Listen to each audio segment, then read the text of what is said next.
আর এই 62টা পরিবারকে বলবো যে তোমরা নিজেদের আশেপাশ থেকে আরো পরিবার নিয়ে আসবে। আর শোনেন, মন্দিরে ওই পরিবার থেকে যে এসেছে, যদি মন্দিরে প্রার্থনা করার লোক আপনাদের না থাকে, তাহলে ওই পরিবার থেকে যাকে হারমোনিয়াম বাজানো শেখাচ্ছেন সে প্রার্থনা করতে পারে।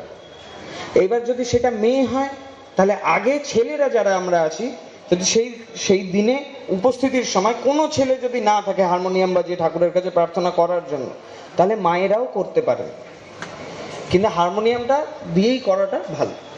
আচ্ছা, এইবার দেখি, ধরেন আমরা সবাই দীক্ষিত, এইবার আমাদের একটা অদীক্ষিত, ধরেন আমার একটা অদীক্ষিত মেয়ের সাথে বিয়ে হলো, ঠিক আছে, তাহলে তাকে দীক্ষা নিতে হবে না নিতে হবে না? সবাই জোরে বলেন। ঠিক আছে, এইবার আমাদের পরিবারের একটা মেয়ের, বা আমি যদি মেয়ে হতাম আর আমার একটা ছেলের সাথে দীক্ষা, মানে যদি বিয়ে হতো, তাহলে সেই ছেলেটাকে কি দীক্ষা নিতে হতো? বলছেন কিন্তু এতটা জোরে বেরোচ্ছে না কিন্তু, তাই না? তাহলে ঘরের পুরুষরা যেই কাজটা করে সেটা আমরা সবার উপরে চাপিয়ে দিই। তো আপনারা যদি হারমোনিয়ামে প্রার্থনা করা শেখেন, তাহলে আপনাদের ঘরের মায়েরা এমনিই শিখে যাবেন। কিন্তু যদি মায়েরা শেখেন প্রার্থনা করাটা, আপনারা কিন্তু শিখে উঠতে পারবেন না। অনেকটা রান্নার মতন বিষয়টা, তাই না? তাই সবাই শিখবো, আর আমরা চেষ্টা করব। দেখ, আমরা চাকরিজীবী কারা? হাত তুলি। ভোরবেলা কেউ কি 7টার আগে চাকরির জন্য বাড়ির থেকে বেরোন? 2 জন, 3 জন, 4 জন, 5 জন, একদম ঠিক আছে। ভোরবেলা প্রার্থনা গরমকালে দেওঘরে 4:55, 1 ঘন্টা প্রার্থনা 5:55।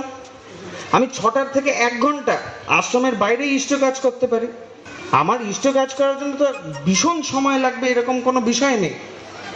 আমরা প্রত্যেককে চেষ্টা করব যে আমরা যাতে নিজেদের বাড়িতে ভোরবেলা প্রার্থনা করি। আর যদি নিজেদের বাড়িতে না হয়, তাহলে আমাদের পাড়ার উপযোজনা কেন্দ্রতে গিয়ে প্রার্থনা করা আরম্ভ করায়।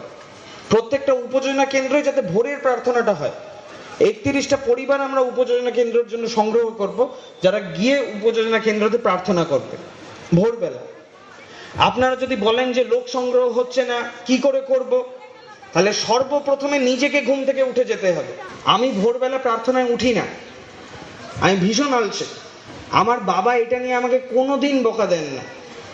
তিনি বিগত 25 বছর ধরে রোজ 2 বেলা করে প্রার্থনায় গিয়ে আমাকে দেখাচ্ছেন। তাই জন্য আমার না চাইতেও, যদি পারতাম আমি কোনোদিন যেতাম না, কিন্তু না চাইতেও আমার মনের মধ্যে এটা গেঁথে গেছে যে আমাকে একটা কালে যেতেই হবে প্রার্থনায়, আমি এটা থেকে পালাতে পারবো না। তাই আপনাদেরও এটা করা উচিত। আর আপনারা বিশ্বাস করুন, যদি 1 মাস রোজ মন্দিরে প্রার্থনায় চলে যেতে পারেন, আপনাদের পাড়ার উপযোজনা কেন্দ্রতে লোক আসবেই, কিন্তু আপনাকে এটা করে দেখাতে হবে। মন্দিরটা, ঠাকুরের মন্দিরগুলো শুধু ঠাকুর বাড়ি নয়, সৎসঙ্গ বিহার নয়, সৎসঙ্গ কেন্দ্র নয়, অধিবেশন কেন্দ্র নয়, উপযোজনা কেন্দ্র নয়, আমরা প্রত্যেকটা সৎসঙ্গেই কিন্তু একটা মন্দির। আর ঠাকুরের মন্দিরে প্রার্থনা হওয়াই উচিত। আমরা নিজেদের বাড়িতে এটা শুরু করব। প্রত্যেকটা পাড়ায় প্রত্যেকটা গুরু ভাই যারা আমরা পারি, তারা এটা চালু করার চেষ্টা করব যে আমার বাড়িতে প্রার্থনা হোক। সকালবেলা বসে একটু চা খাবো, দরকার হলে পাড়ায় বিভিন্ন বাড়িতে গিয়ে আপনারা প্রার্থনা করবেন, তাহলে সকালের ব্রেকফাস্টের খরচাটাও বাঁচবে, ঠিক আছে? কিন্তু এইটা আমরা আরম্ভ করব, এটা আমাদেরকে করে দেখাতেই হবে। আর চেষ্টা করব, আপনি দাদা আসছি আপনারটা বলবো আমার একটা কথা আছে, অনেক গুরুজনেরা আপনারা সবাই আমাকে অভিযোগ জানিয়েছেন, বা বিভিন্ন জায়গার থেকে আমি শুনি যে আজকাল যারা যুবক বৃন্দরা কাজ করছে তারা একটু উচ্ছৃঙ্খল, তাদের ভাষাটা খুব খারাপ। একদম, আমি এটা জানি, আমারও ভাষা ভীষণ খারাপ, কিন্তু ক্ষমা করবেন আমাদেরকে। আমি ছোট একটা গল্প বলতে চাই। একবার আমার তখন হয়তো 3-3.5 বছর বয়স হবে, আমি ছাদের মধ্যে খেলাধুলো করছিলাম। তো সেই দিনই কলকাতা থেকে ফিরে আসা হয়েছিল। তো এবার মা ঠাকুরদাদার জন্য 2টো বই নিয়ে এসেছে, আমাকে ধরে নিয়ে গেছে যে তোকে বইটা দিতে হবে। তো এইবার আমি ঠাকুরদাদা ঠাকুমার ঘরে বসেছিলেন, আমি ঠাকুরদাদাকে বইটা দিতে গিয়ে, আমি খেলতে যাব বলে আমি প্রণাম করে বইটা এরকম ভাবে খাটের উপরে ছুঁড়ে দিয়েছি। আর এই ছুঁড়ে দেওয়ার জন্য মা রেগে গেল। ঠাকুরদাদা মাকে বললেন যে একদম কিছু করবে না। মা একদম আগে করে বেরিয়ে এলেন। বেরিয়ে আমাকে আগে আধা ঘন্টা পেদানো হয়েছে, পেদিয়ে ঘরের মধ্যে বন্ধ করে রাখা হয়েছিল। তারপরে বাবা এসে নিচের থেকে যখন উঠেছেন বাবা, তারপরে রাত্রিবেলা আমাকে ছাড়িয়ে বার করা হয়েছে, না তো ওইখানেই বন্ধ করে রাখা হতো। বিষয়টা হচ্ছে গুরুজনদের থেকে অনুশাসন পেতে আমাদের কোনো অসুবিধা নেই। আমার মা বাবা আমাকে যা বকা দিয়েছেন, আমার গুরুজনেরা যা বকা দিয়েছেন আমাকে, আমি আমার মায়ের কাছে প্রচুর মার খেয়েছি, আর আমার এটা ভীষণ ভালো লাগে। আমার ঠাকুমা এখন আমার বাবাকে বকাবকি করে, আমার কাকাদেরকে বকে, আমাদেরকে বকে। আর যদি ঠাকুমার কাছে আপনারা রোজ যান তাহলে আপনারাও বকা খাবেন। একদিন গেলে ঠাকুমা বকেন না, ঠাকুমার একটু হৃদ্যতা লাগে বকার জন্য, কিন্তু ঠাকুমা বকেন। আপনাদের ওইখানে যেই বাচ্চারা দুর্ব্যবহার করছে বা ভাষাটা ঠিক নেই, তাদেরকে আপনার ধমকাবেন, তাদেরকে ঠিক করার চেষ্টা করবেন। কিন্তু এইটাও আপনাদেরকে মাথায় রাখতে হবে যে অনুশাসনের সাথে কিন্তু ভালোবাসাটা দেওয়া প্রয়োজনীয়, না তো মানুষটা কিন্তু রোগ হয়ে যাবে। তাই নিজেরা বুঝে বিবেচনা করে আমাদের সবার কাজ ঠাকুরকে ধরে একটাই, যে আমরা যাতে নিজেকে তৈরি করতে পারি, আরো ভালো মানুষ তৈরি করতে পারি। তো এইটাই করার চেষ্টা করতে হবে। আর একটা কথা ছোট্ট, সৎসঙ্গটা আমরা যে সৎসঙ্গ পরিচালনা করি, দাদা বললেন, উনি বললেন যে আমি কেউ একজন সৎসঙ্গ পরিচালনা করছিল, আরেকজন ঋত্বিক দেবতা চলে এলেন, হঠাৎ করে সে পরিচালনা করা শুরু করলো। তাহলে এই ক্ষেত্রে কি করণীয়? আমি বলতে চাই এটা ভালোবাসার অভাব, এটা হৃদ্যতার অভাব।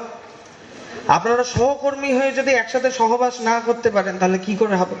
আর পরিচালনা করার, কাউকে পরিচালনা সৎসঙ্গ করতেই কেন হবে? আপনি বসে থাকবেন, যদি কিছু নিয়মের বাইরে যায় তাহলে আপনারা সেটাকে টুকবেন, তাই না?